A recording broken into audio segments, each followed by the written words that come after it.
Start with a non-game related question. Just looking at the trend of college basketball right now, I don't have the updated numbers, but there have been more scoring outbursts, 30 points or more from individual players than last year and definitely 2 years ago. I was wondering if that's attributed specifically maybe to the way the rule emphasis are now. Defensively, it's not as much, hand checking and that kind of thing. Is it easier for guys to get, in the lane? I'd probably have to ask the question: are they all post players? Are they all perimeter players? Or is there a mix? I think if they were all perimeter players, I'd say probably the emphasis of keeping your hands off the guy with the ball would probably have something to do with it. Or that if you put your hands on him, he goes to the free throw line, he scores without any time running there. But other than that, I'd just say I think most of the rules that are made over the last several years have been to clean up play, to do this, to do that, but it's probably helped the offense more than it has the defense. But I would have to just, or I'll let you do it between now and the next time we talk and tell me if it's all perimeter or post. But they do change the rules trying to keep your hands off people, and I'm not against that. I'd like to see us keep the hands away from the ball, not chucking the guy as he cuts across the lane. That's supposed to be an emphasis, but I still see it happening quite a bit. But that'd be my guess. Boy, this is your 1,000th game as a head coach coming up here. I'm wondering if that number has any significance to you. What it means to you. A surprise. That's a lot of games. But I said it even last night on a radio show. I've actually coached a lot more than that because 5 years in high school, 8 years coaching the JV team and the varsity, as an assistant. And so I had 8 years there where I had no record that meant anything except to me. And we were mediocre, average, a little bit above average some years. But 1,000 games as a head coach at Division I level is a lot of games. And it's something I am proud of. But I don't spend any time thinking about it. And, Sunday's game is going to be 1,001. And I'll be happy to get to 1,001 and 1,002 and on like that. But I've been very fortunate that, for the most part, I've had good health because I didn't start until 38. And that's fairly late for a lot of coaches, really.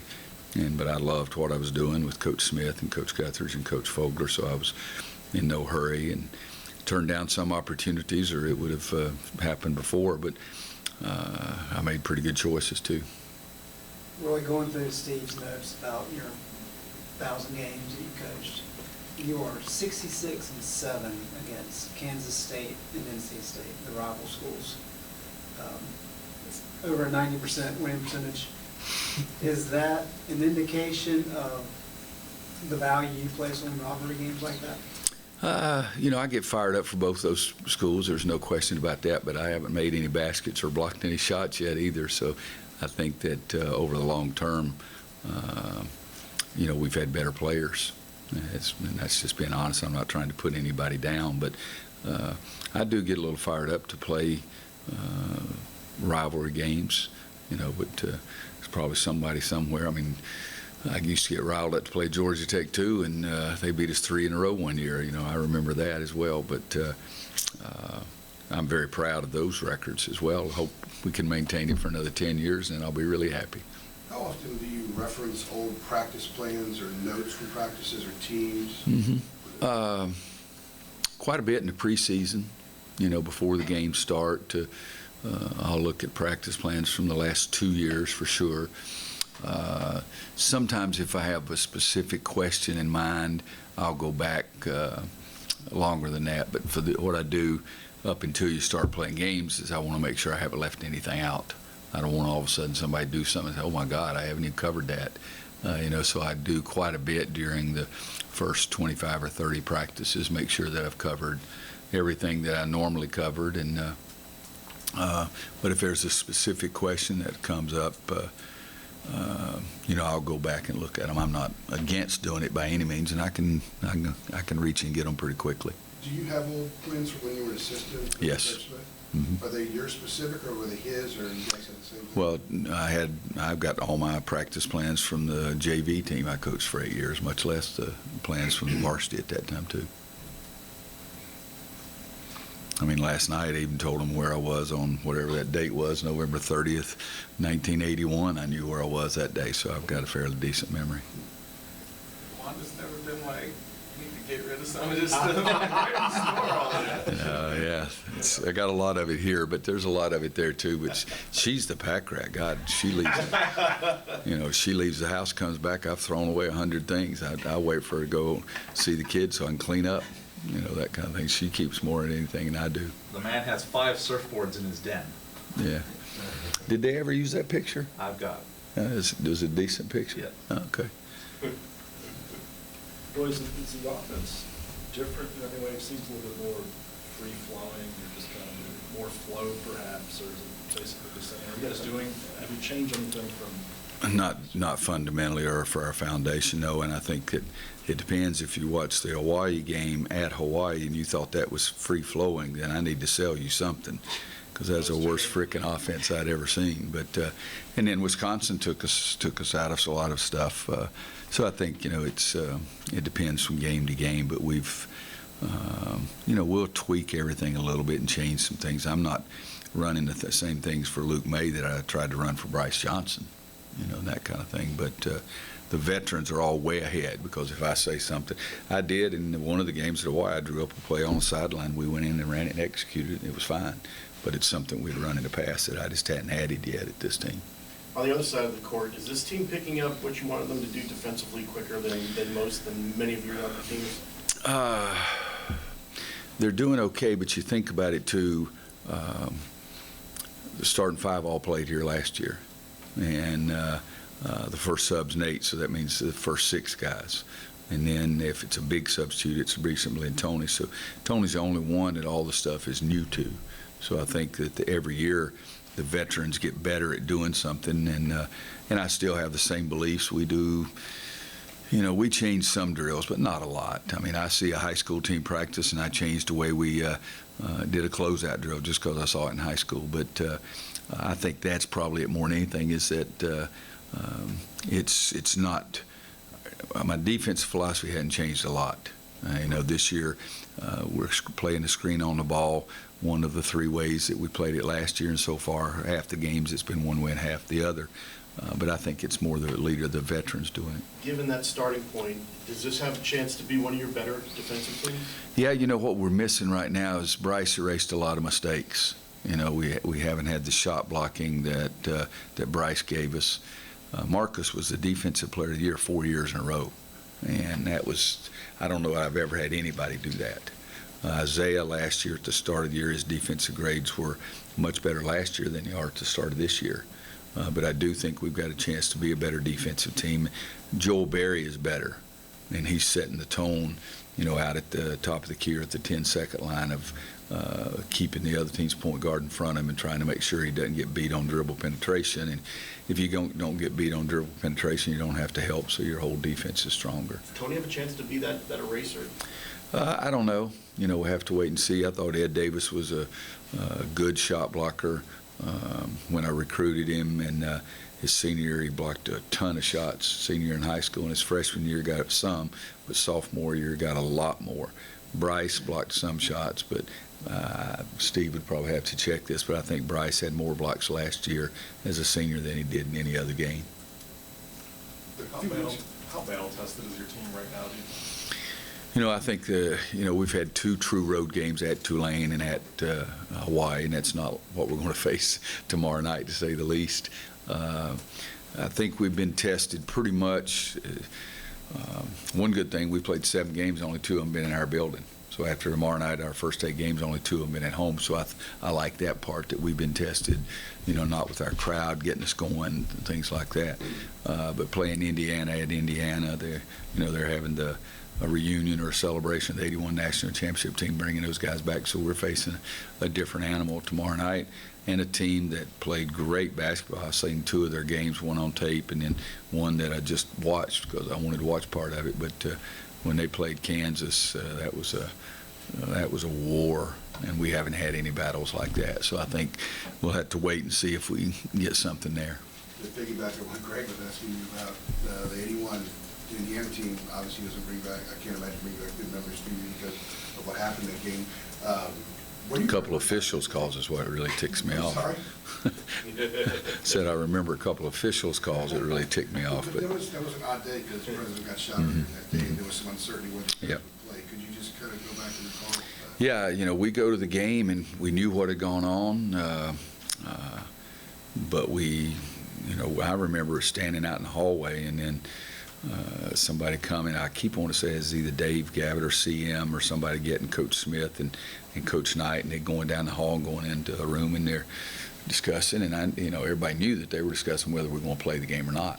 And then they came back out and said we're going to play, but there was a lot of uncertainty. I think the biggest thing, and that was a long time ago. What is that, 35 years or something like that? So I know that we got word that the president was going to be okay, and I think that had something to do with the decision as well. But I was not listening in on anything. They came out and said we're going to play, and that was it. But it was an unusual time, and it was an eerie feeling. But I don't think that gave Indiana any advantage or anything. I think they played better than we did that night. Going back to his earlier, Bryce blocked 19 shots as a freshman, then 43, then 42, then he got 59 last year. So my guess is, I have no idea how many Tony has. Well, got it right here. 2 or 3. Tony's got 2 or 3. It looks like 2, but he may get to 19, that kind of thing. But Bryce last year as a shot blocker was really an eraser that we hadn't had since John Henson. Now, if you want to talk about a shot blocker, that's the guy that we talk about. How valuable is it to have a senior point guard in Nate Britt who started a lot, played a lot of minutes, started this year, to have him as a senior as a point guard, and then adding on that, how has your point guard recruiting kind of changed since back when Marshall got injured to make sure you have? Well, there's no question. I've said it 1,000 times in every press conference, every discussion about recruiting after Kendall got hurt. I said I'll never get stuck with 2 point guards. Again, we'll always have 3, and that's what we always want to do. And how valuable is Nate as a senior? Joel Berry's pretty valuable as a junior, but I think you got to have a lot of them. For the way we like to play, point guard's an extremely important position. I think they've been doing the Cousy Award 13 or 14 years, and we've had 3 of the winners. I think Connecticut's had 2, and nobody else has had more than 1. But having Nate and his experience coming off the bench or starting, I think he started 3 games, came off the bench 4, or vice versa. But defensively, Nate's grades this year so far have been better than anybody's. I think Steve might be able to kind of think he's won the Defense Player of the Award more than anybody else. So it's valuable bringing a guy in that can do 2 things for you, that doesn't hurt you defensively, in fact helps you in some ways, and can shoot the ball too. And the other night, I think we let him play the point guard the last couple of minutes in one of those games too. Do you feel like Kennedy has started to kind of turn the corner? I know you stayed on Bryce for 4 years. And Yeah. Big last year. Are you seeing a similar thing maybe with Kennedy a bit? If you had asked me last year about Bryce, I would have told you I had no idea. If you asked me at the end of the year, I said, yeah, he had a heck of a year. So I think it'd be the same thing with Kennedy. Kennedy's last game was the best that he's played, in my opinion, since he's been here for a total game. His defensive grade was good. He rebounded. He scored inside. He made 1 bad decision on the length of the court pass, but I thought he played really well. Bryce had some good games early, but just over the body of work, Bryce was sensational. And similar in, that you never knew what to expect from Bryce from one game to the next, and from Kennedy, I don't know what to expect from first half of practice to second half.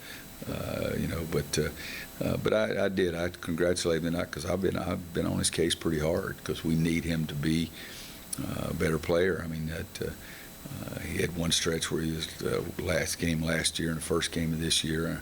He's 5 for 19 or 5 for 20 or something like that. So Bryce gave us that incredible field goal percentage, blocked shots, and did some other things, and hopefully Kennedy will keep getting that field goal percentage going up too.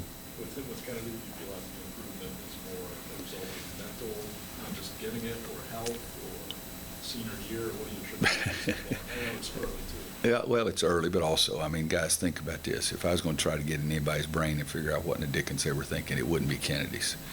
Okay, let's get something straight here. My best friend, Ted Seagrove, is the weirdest dude I've ever been around. He said, people try to figure me out, they're only going to mess their own brain up. So I'm definitely going to try to figure out what Kennedy's thinking, so. But like I say, his last game, he was something else. And he needs to be that again tomorrow night and Sunday. And, then we'll really have something, because he's shown some moments this year in some games that I said, now that's what we wanted to be all the time. Now we got to get the consistency out of it. Roy, there are a couple of coaches in the league that aren't real big fans of the whole ACC-Big Ten shootout thing. Where do you stand on that? Oh, it's part of a bigger picture. When they say we went from 16 to 18 games, that's not true. We went from 17 to 19. And now when they're saying we're going from 18 to 20, we're going from 19 to 21. That's what it is, because they're not going to get rid of it. It's the highest rated series, and they like to read about that. But, I keep thinking I want the regular season to mean more than just waiting until, I cannot imagine what I would be thinking right now if I was a Penn State football coach. I cannot imagine, because I played somebody on the field, and I've gotten to know Urban Meyer, and I love him. Good gosh, I like watching him coach. I like his teams. But, it's when TV or other people decide who get to play, it's I don't know that I like that. I'd like to play 16 conference games and keep playing 3 or 4 national opponents and all those kind of things. But you keep adding all the conference games, and there's no way in Hades I'm going to keep playing Kentucky and Connecticut, Arizona, UCLA, any of those kind of people, because it's just silly. I had a team one year I thought was going to really be good, and we played Georgia the first game of the year, and Hugh Durham was the coach. And I had 2 new players, 1 JUCO and 1 freshman, and he backed off those guys so far I didn't even think he had 5 guys on the floor. And they both kids shot the ball and missed it, and shot the ball and missed it. And then the next game we play Indiana with Bob Knight. And I swore he only had 3 defensive players on the floor, because they didn't even guard those same 2 kids. I couldn't get them to shoot the ball again until February. And, so kids have to gain some confidence, and you can't play at that time Hugh Durham and Bobby Knight back to back and get confidence. So, if there's only so many times you can play all those kind of people. You got to play some people where your kids understand, hey, I was a senior in high school last year, now I'm a freshman, and I did all right tonight, and I was playing Kirshner University. And, and then later up, I may have to get to Gwaltney University. Gwaltney University may be better, may not. It depends on who it is. But I want to give some kids some confidence and let them play instead of just throwing them to the wolves, because those 2 players were really good for us. But God, oh Moses, it took me forever to get them some confidence back. So, answer your question, it's great for TV, but you add it all together, I think it's, in the long term, it's taken away some of the great matchups that we've played. Connecticut in this building, we played Arizona in this building, we played Kentucky in this building, Texas in this building. I'm not going to keep playing people like that. It's just silly. Anything can be read out of this? Whoever wins this thing, the folks on TV are going to make a big deal about, the ACC, better than the Big Ten. Is there any rhyme or reason as to how this thing turns out? On that night, their teams played better, our teams played better.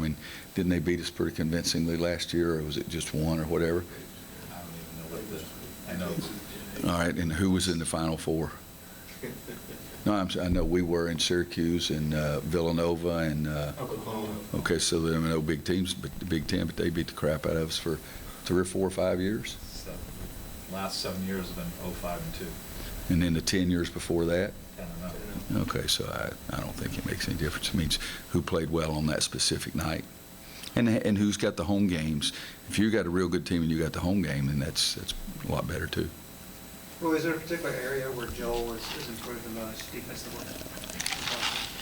I think understanding how important defense is and what his position is out there at the top of the key to the center line, and establishing, making that guy work and not allowing them to enter the ball so easily, or not allowing that guy to beat him down the middle of the lane as easily as perhaps he did his freshman year. But he got a lot better defensively last year as a sophomore, but I think he's taken another step this year.